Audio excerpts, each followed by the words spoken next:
selama ini Anda sudah baca, tapi mungkin hanya rutin saja. Napa rutin saja? Tapi barokahnya ngaji ini kamu punya kekuatan atau punya semangat membaca karena ini surat yang luar biasa. Ibarat gini, kalau sampean tanya, saya juga sering mikir, masa Gus hanya surat kok punya kekuatan seperti itu?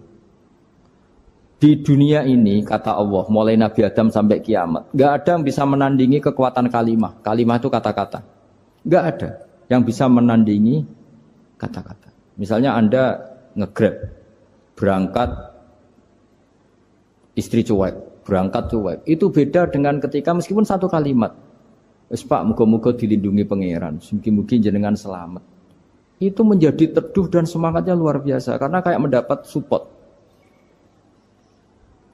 Jadi kira-kira kalimat itu hubungannya kita dengan Allah, Fatihah itu seperti itu. Kamu melafadzkan satu kata-kata yang dibenarkan langit bumi, dibenarkan aras, dibenarkan malaikat, dibenarkan semua penghuni di dunia ini. Sehingga itu efeknya luar biasa. Itu seperti gini ya, kamu cerai sama istri, terus nikah lagi katut babon. 10 tahun anak kamu dididik, ibunya benci kamu. Dan memang Anda layak dibenci. Dididik. Dan sampai nggak pernah manggil kamu Pak. Suatu saat, kamu tentu rindu kan, ingin dipanggil bapak oleh anak kamu. Suatu saat anak ini manggil kamu Pak E. Wah, itu senengnya bukan main. Hanya sebuah kata-kata. Makanya kadang-kadang orang itu tanya sama kiai, ijazah lafadz ini gunanya apa sih? Itu ijazah-ijazah itu untaian kata-kata. Yang kata-kata ini dibenarkan langit dan bumi dan aras dan para malaikat. Sehingga efeknya itu luar. Nah ibarat seperti itulah, kamu melafadzkan Fatihah itu melafadzkan kata-kata yang dibenarkan Allah dan Rasul dan semua malaikat, semua penghuni langit. Maka ini efeknya pasti luar. Nah di sini lah orang-orang dulu itu tahu keramatnya itu, sehingga ketika melawan Belanda, melawan Jepang dulu itu kalimat-kalimat itu menjadi mantra yang luar biasa. Doa yang luar biasa.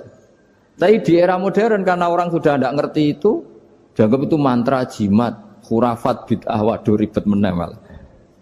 Sebetulnya tidak seperti itu. Memang kata-kata ini kekuatannya luar biasa. Sama, kesakitan hati kamu juga karena itu. Ngojek wangilan. Lha Pak di bojo kok kowe gagah tok kere. Wah, iku seling terus. Padahal kalimat itu kan tidak melukai secara fisik, tapi apa kerjanya sesuk saras-sarasen. Karena terus dengan pengadilan seperti itu kan, ngapain kerja demi perempuan yang seperti ini? Lagi-lagi kata-kata ini luar. Nah bayangkan kalau kata-kata itu adalah kalimat yang diajarkan Allah lewat Rasulnya, lewat malaikat Jibril. Kayak apa kekuatannya? Nah kira-kira Fatihah itu gitu. Kalimat yang baik, kalimatan thayyibah diajarkan oleh Allah dan Rasul. Kayak apa kira-kira kekuatannya? Pasti luar biasa. Wong support yang dikatakan istri kita, anak kita aja luar biasa. Apalagi ini support yang diajarkan Allah dan Rasul. Ya makanya saya mohon kalau baca Fatihah, baca kalimat-kalimat thayyibah ketika sholat itu dijiwai. Ya misalnya Rabbana lakal hamdu mil'us samawati wa mil'ul ardi wa mil'u ma syi'ta min syai'im. Engkau zat yang layak dipuji dan pujian ini memenuhi langit dan bumi. Karena kita tahu nggak ada sejengkal di alam raya ini kecuali di situ ada rahmat Allah. Misalnya kamu bisa lewat sampai rumah saya, kamu mungkin anggap biasa saja. Coba kalau ngalami likuifaksi, tahu-tahu bumi ini ambles, bisa ngelewati yang likuifaksi itu luar. Tanyakan orang pernah ngalami likuifaksi di Sulawesi, itu melihat bumi bisa diinjak gak ambles itu, wah luar. Sampean gak ngalami itu sehingga lewat bumi ya biasa aja. Coba kalau ngalami seperti tidur, ya biasa aja. Coba kalau ada gempa, bahwa bumi tenang ini sudah nikmat yang luar biasa. Masa kamu ngakui nikmat nunggu digituin? Ya kan? Nah, makanya baca Fatihah dijiwai lah bahwa ini kalimat yang luar biasa. Nah, saya teruskan ya.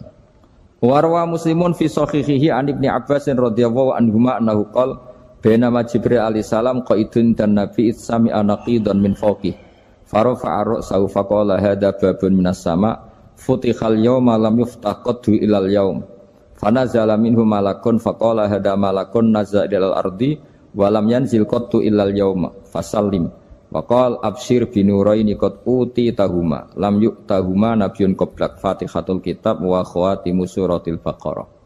Jadi suatu saat Jibril ini jagongan lah kira-kira gitu sama Rasulullah. Tahu-tahu langit itu gemuruh. Langit gemuruh kata Jibril terus semuanya ngangkat kepala ke langit. Ini pintu langit baru ini dibuka, yang sebelumnya tidak pernah dibuka seperti ini. Turunlah malaikat, yang malaikat ini pun malaikat spesial, yang enggak malaikat murahan lah kira-kira gitu, yang enggak pernah turun ke bumi kecuali juga saat itu. Dengan penyambutan yang luar biasa, dengan semuanya tidak pernah terjadi. Hanya karena surat Fatihah. Jadi ini surat yang luar biasa, pengawalannya lewat malaikat yang spesial, enggak pernah turun di bumi kecuali saat itu. Penyambutannya juga enggak pernah seperti itu, baru seperti itu. Jadi semuanya itu spesial. Nah, kenapa ini spesial? Karena di situ ada isi puja-puji kepada Allah Subhanahu wa ta'ala. Ada ikrar kita, alhamdulillah rabbil alamin, ar-rahmanir rahim. Ikrar ini penting. Kalau contoh paling gampang gitulah. Kamu punya istri selama ini cerewet terus. Suatu saat ngomong, "Pak, tak angen-angen ra ono wong lanang koyo sampeyan." Wah, itu langsung tidak ada lelaki sebaik engkau. Itu sama senengnya, Masya Allah. Karena ada ikrar dari seorang istri ke kamu. Nah, bayangkan kalau ikrar kita sebagai hamba diakui oleh Allah Subhanahu, maka ikrar ini akan dicatat sebagai kebaikan kita yang kita panen nanti di akhirat. Karena ada ikrar. Kita ikrar bahwa alhamdulillah rabbil alamin. Kita ikrar ar-rahmanir rahim. Kita ikrar maliki yaumiddin. Kita ikrar iyyaka na'budu wa iyyaka nasta'in. Sampean misalnya jadi orang Indonesia, ketemu orang Indonesia yang makmur di Jerman, terus lupa Indonesia. Kamu orang Indonesia? Enggak, saya enggak orang Indonesia. Mangkel gak kira-kira? Mangkel. Karena salah ikrar kan gitu. Ya, jadi saya mohon jangan anggap kalimat itu hal yang biasa, tapi luar biasa. Nggih, ngoten mawon. Assalamualaikum warahmatullahi wabarakatuh.